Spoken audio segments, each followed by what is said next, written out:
This is Quentin with JC Candidates, and today we are going to be talking with Kari Bennett, who is running on the special election for Position 1 on the JC School Board. Yes. So thank you for coming out here and joining me, Kari. What would you like to accomplish as a school board member in the next 2 years on the board and maybe beyond that? Okay, so obviously 2020 has been a year for everyone, right? I think public education has just changed dramatically. Our kids were out of school for a year. That's major. I want to see our kids back in school in person, and I want them to feel secure, and I want them to have a consistent education. I don't want there to be fear that if someone gets sick, we're going to move back to, comprehensive distance learning, or I'm going to have to go back to homeschool or anything. I want them to go to school in the morning and know that I get to go to school in person for the rest of the year. And I want to see I think that our kids have been robbed somewhat of a lot of things, not only socially, emotionally, we've heard social and emotional all year long, and it's like, it really is true.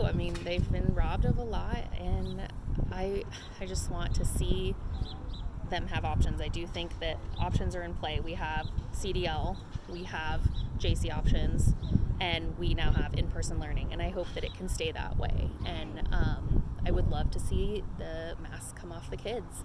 I think we know that the masks, aren't stopping the virus.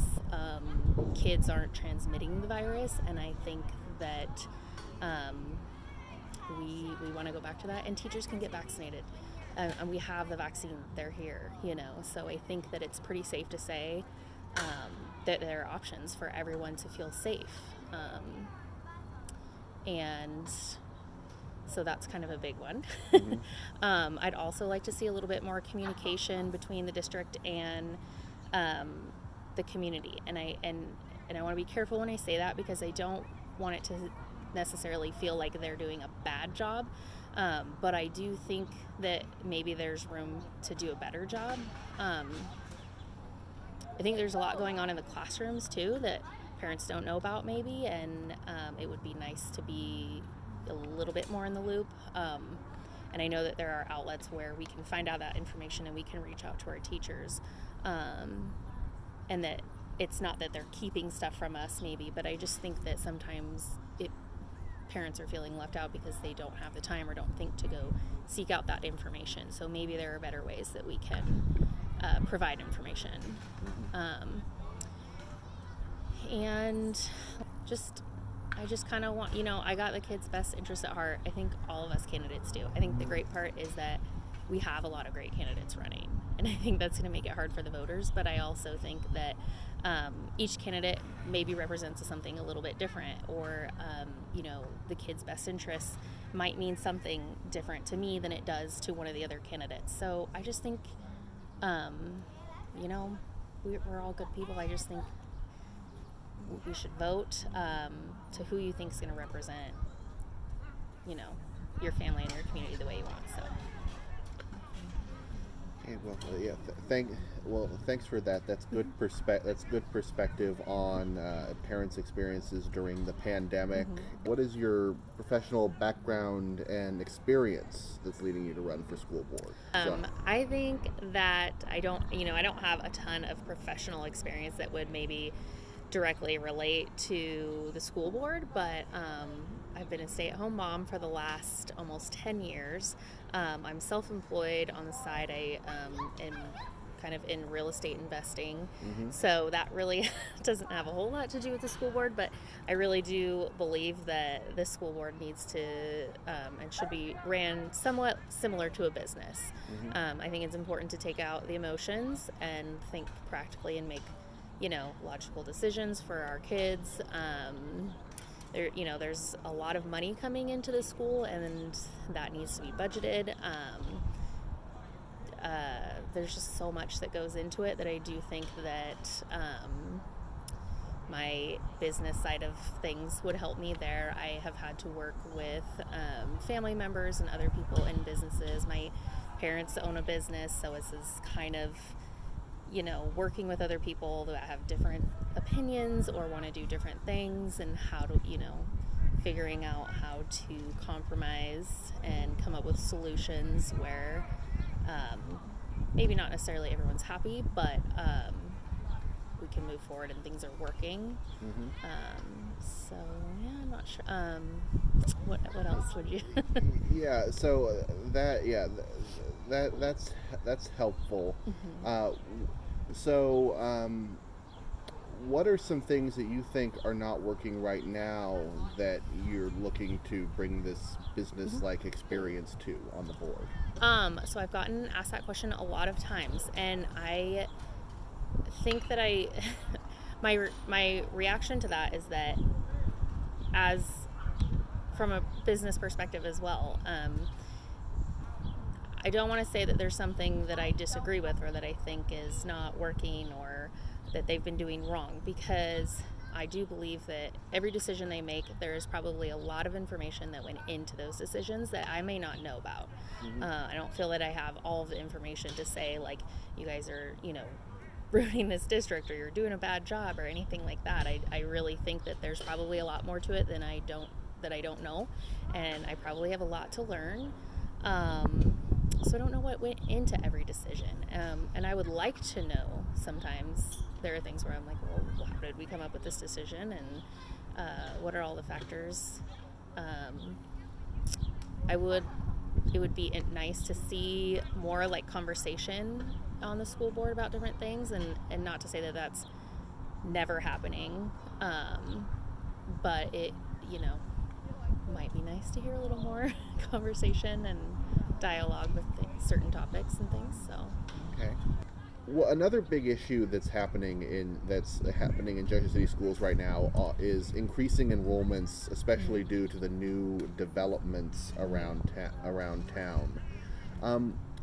What do you think the schools need to do differently, or how would you help the school district respond to the growing population of students? Yeah, that's a really good question. I don't have a ton of information on that.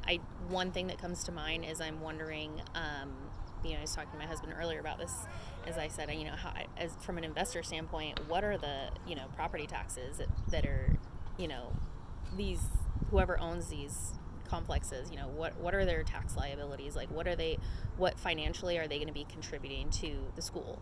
Because that's a huge factor. Because if we have a ton of students coming in and we don't have families that are, contributing financially to our school, I mean, I know that we get money, on a state level and federal level per student. So I'm just wondering, how much financial aid we're going to be getting from all these kids. I mean, does this mean we're going to have to expand the school? I mean, as far as like building, and space, like, or this could be, a huge thing. I think there's going to be a lot of hiring going on. We're going to need more teachers, more room. And those are all really good questions that I don't have all of the information to make a decision or statement on. I don't feel like. I think that there's quite a bit of data that needs to be gone over that I don't have access to right now. But you're saying your background in real estate leads you to kind of think about how the property taxes from the new developments can help build the school and create a more balance there. Right. Well, and just what is going to be contributed by this development for what it's going to cost. It's going to. I think that's great. We're getting more development, and I guess that's great. More students, but it's a lot of work.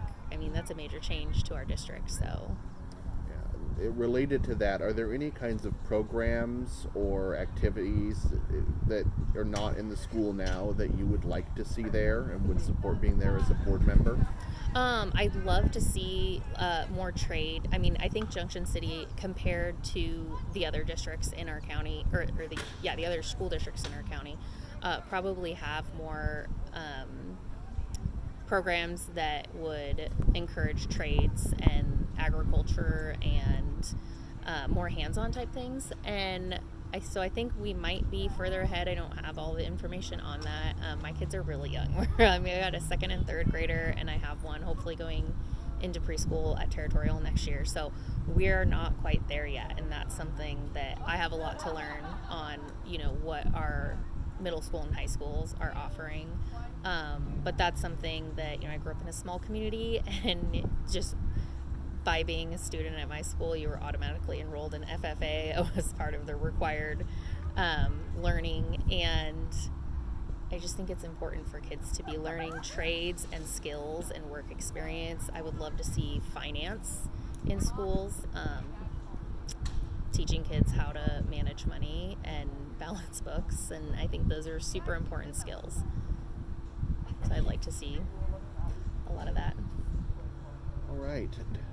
Why is it that you believe that you would be a good member of the Junction City School Board? Yeah, well, I think right now, a lot of the members that are on the board have been there for a really long time. I think that a fresh face would be something nice to see, and I think that personally I can represent and be a voice for the younger families. I'm here for the next 14 years. I've got one going into preschool, second and third, like I said. So you've got me in your district for 14 years. I'm not going anywhere. And so I think that I can bring that perspective, for the elementary age kids. And I feel like I'm relatable. I'm just a mom. I'm not a politician. I'm really here to do what I think is best for the kids, and not just me personally. I mean, everything that I hear from families, my friends, people in the community, like, ask what's going on with school, why are they open, or just anything. I mean, my feelings aren't just mine. I really want to be a voice for the parents in the community. I feel like a lot of people, have certain questions or concerns, and maybe they don't voice them, or they don't reach out because they don't think that it matters. But I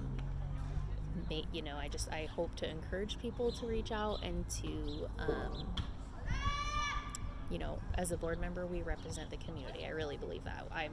If elected, I would be working for the community members and the families, and I just hope to be able to represent them and be a person that they feel like comfortable coming to. And I'm here for a long time.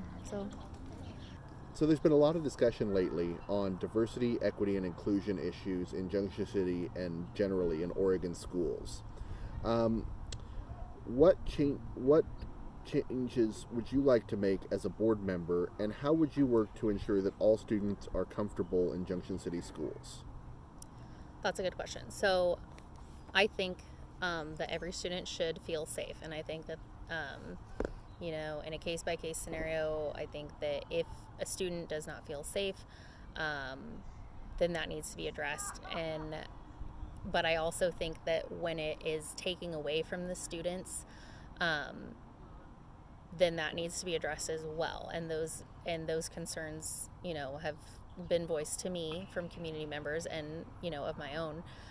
For example, Kathleen Norda, our superintendent, had just referenced in the last board meeting HB 2001, which is saying requires school districts that are making reductions in staff positions to retain teachers with less seniority if the teacher has more merit, and if retaining this teacher is necessary to maintain the school's diversity ratio. And so to me, that's like a perfect situation where that brings up concern, because are we making decisions based off of our students' best interests? If a student doesn't feel safe, that's something to address. If we're keeping a teacher who maybe isn't the best teacher, but they are going to retain our diversity ratio, that's something that I don't consider to be valuable. I think that that's going to hurt our students in return. I think that these are decisions that can be made logically and based off of data as well, because our school district, I don't have the information right on hand, but looking into it a couple months ago, ODE's website, I want to say Junction City's school district is, over 80% maybe white Caucasian. I want to say maybe 12% Hispanic, 1% African American, and so we're not like other districts per se. I mean, we are. I don't think that we should be making decisions based off of a national level or a state level. I think that they need to be assessed what makes sense in our community. Anything else that you'd like to say about your candidacy, or anything else you'd like to say to the voters about this campaign? Yeah, I think I kind of touched on it earlier a little bit, but like I said, I think there's a lot of great candidates. I don't think any of us are, malicious, bad people. I think that we're all great people. I think that we all have different views, and so I would just encourage people to vote based on what each candidate's views are, find those out, and vote based on that. All right. Well, thank you for your time. I've really appreciated you sitting down and talking with me so that we can relay some of these issues to Junction City voters. So thank you. Yeah, thank you for your time.